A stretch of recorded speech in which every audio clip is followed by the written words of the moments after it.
Yo, what's going on, everybody? It's your boy Naruto Explained here, bringing you guys another Boruto 2 Blue Vortex discussion. Today, there's a line from chapter 11 that I want to bring to you guys' attention because I think we have a bit of foreshadowing that has been overlooked due to all the discourse in the chapter, from Boruto saving Sarada, the controversy of Himawari making a Bijudama during their battle, which is a reminder, the chapter review is up on the channel, so give it a watch if you haven't already, because the editor for the review tried out a few new things in the review that I think you guys will appreciate a lot. So jumping right into today's topic, there was a moment in the chapter where we saw Delta asking Kawaki the quiet part out loud, which is basically, hey, it's honorable what you're doing, attempting to save Himawari, but what exactly makes you think that you stand a reasonable chance against Jura? Because the last time you entered in a battle with him to fight, it didn't exactly end up going that well. Jura took you out with 2 hits and left you cosplaying as Konohamaru, knocked out cold, useless, and wondering if you were really about that shinobi lifestyle. Kawaki, of course, responded that he will take care of it. A poor man's way of saying, I'll worry about that when it gets to that point, which is out of character for Kawaki, someone who we've seen in the past. Whenever he acts, he tends to act decisively and boldly, which is why I think there is a hidden layer to what is being said here. And I don't think it's because Kawaki has some hidden agenda at play. I think, in fact, it's the opposite. I don't think he has a plan when it comes to fighting Jura. I just think that it lines up with the narrative for his character, which, while this is out of character, ironically, since again, he is usually decisive and quick thinking, the reason it lines up with this character is because of the direction that his character is being taken into in the events of Boruto 2 Blue Vortex. We've been saying over here on the channel ever since Omnipotence was casted that the time skip story would consist of Boruto being the boy who had everything and lost it all and didn't realize what he had until it was gone, and spend the post time skip slowly reclaiming his birthright that he took for granted and eventually embracing his overall destiny. We said Kawaki's role would be the boy who was devoid of love, a empty husk, like the meaning of KAR, the very organization that he was held a slave to for most of his life. And that boy would be given everything he ever wanted, and in the post-time skip, he would slowly begin to have it stripped away until he hits rock bottom to be rebuilt. Because damaged people aren't able to fully love and accept love until they deal with the root of the trauma, which that's something as a damaged person I can attest to. We said that the reason you're seeing Kawaki being positioned the way that he is that it comes down to the guys being set up for an eventual meltdown. He's grown stronger the last 3 years, and yet everything is being flipped upside down, and the narrative had Boruto and Shikamaru's conversation be used as foreshadowing for readers to start planting the subtle seeds in our head that Kawaki under no circumstances must be allowed to get pushed into a corner, feeling extreme despair, because when that happens, it's going to be a nuclear explosion. We are on a countdown to that moment.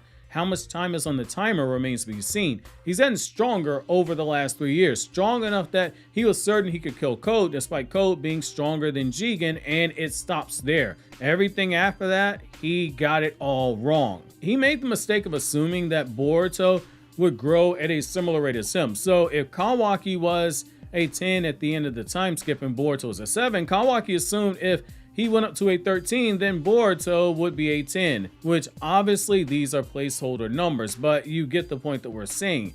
He never factored in what Boruto told him after Naruto lost Kurama. During times of despair and desperation, shinobi, they dig down deep to train to acquire the power needed to match the threat that they're facing. This can either be a power increase, or it can be refined techniques, or it can be developing new techniques and new jutsu to take care of the enemy in a battle. The next thing we saw was Damon warn him that when the Shinju arrived in Konoha, he was going to be at risk of getting exposed, and Ada was warning Kawaki not to underestimate the power of those awakened Shinju.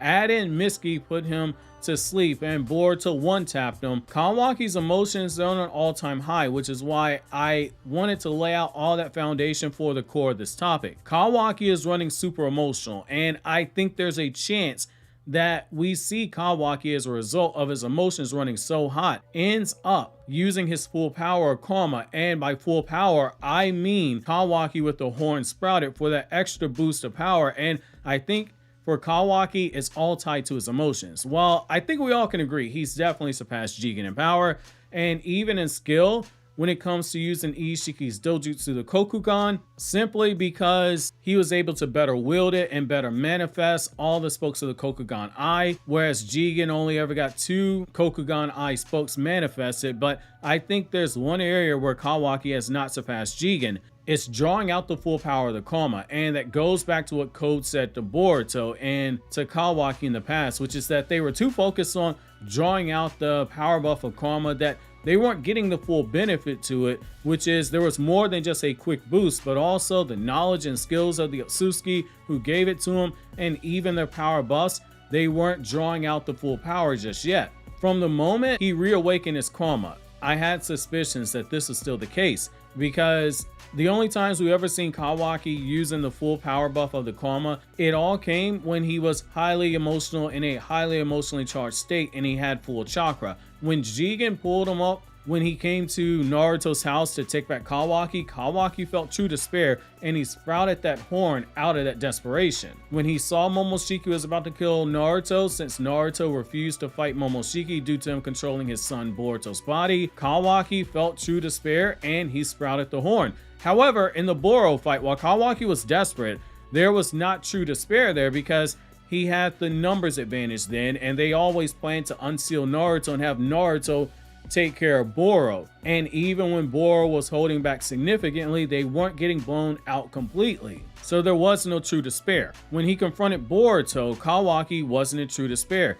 He knew that he had the upper hand between the two because he's already killed Boruto once. He had the element of surprise, and he was very, very clear-headed. The common pattern that we've seen is Kawaki only sprouts out that horn and gets the max power when he's truly backed into a corner and needs to use more power, whereas Boruto rises to meet the threats by the shinobi method of training. Kawaki leans heavier into his ninja tech and his Otsuki powers. That's why Boruto and Kawaki make such a good contrast. He hasn't shown the ability of Jigen to use the horn and the max power at will, which we do know there's a significant power increase when you have that horn, because when we see Jigen get super serious, he suddenly blows up Naruto's Kurama avatar with an uppercut, and he destroys Sasuke's perfect Susanoo with a kick, and he leaves both near death with less than a handful of hits, namely Sasuke, who only survived 2 hits and couldn't stand back up, and Naruto only survived 3 direct hits in the manga. The anime at least made Naruto look like he had 2 balls instead of having half a ball like the manga, because again, Jigen's just that strong. Kawaki never got pushed to that point,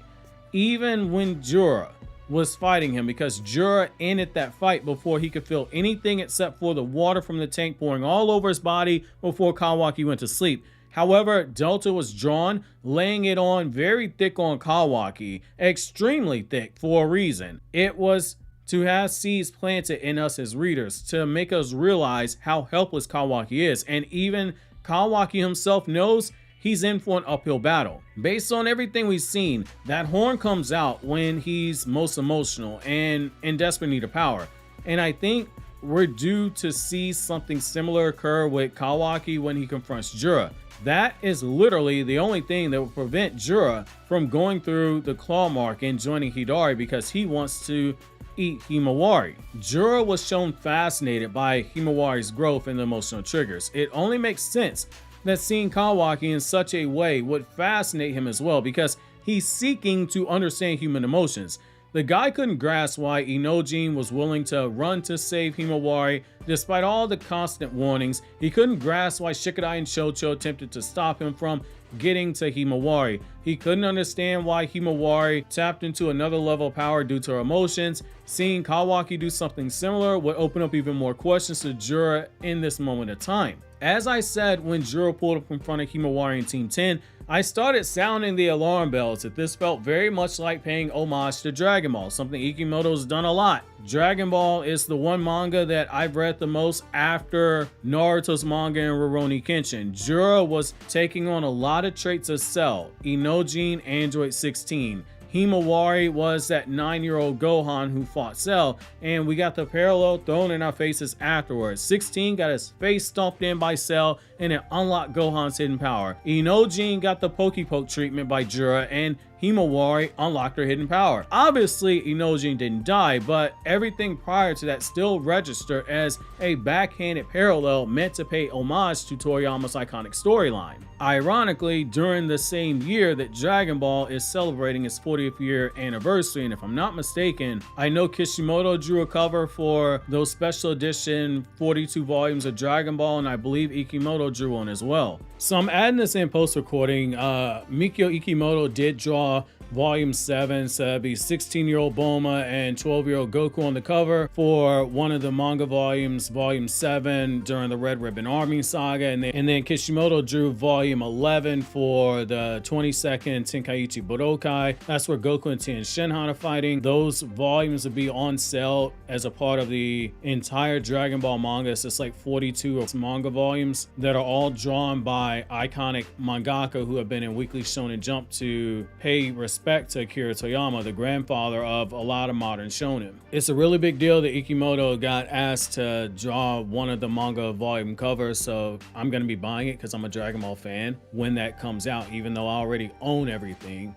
I just want to kind of throw that out there now because Ikimoto doesn't get as much respect from the fandom, even though people like Togashi have praised the guy's artwork. And joining the list of mangaka to redraw Dragon Ball volumes is very big, which is also why you see so many Dragon Ball homages in Boruto's manga. Hence, I reference a lot of Dragon Ball. I know that's a little bit off topic, but I want to just throw that out there because I do want to give Ikimoto flowers where they deserve. I've been a critic for a long time, but I've also given praise where praise is due. And I stand by it. If you know what he's influenced by, you can understand a lot of his artistic decisions and a lot of the homages that he pays. We have Jura, who shows some similarities to Cell, in particular the curiosity, but none of the arrogance of Cell or the quick temper of Cell. Gohan wasn't the only fighter who Cell was interested in, pushing to see where his power was. He did the same thing with Future Trunks as well, another half-breed Saiyan. Jura obviously isn't pushing any half-breed aliens to their breaking points, but he did push one of the two children in universe who currently carry the last name Uzumaki. The first one is Himawari.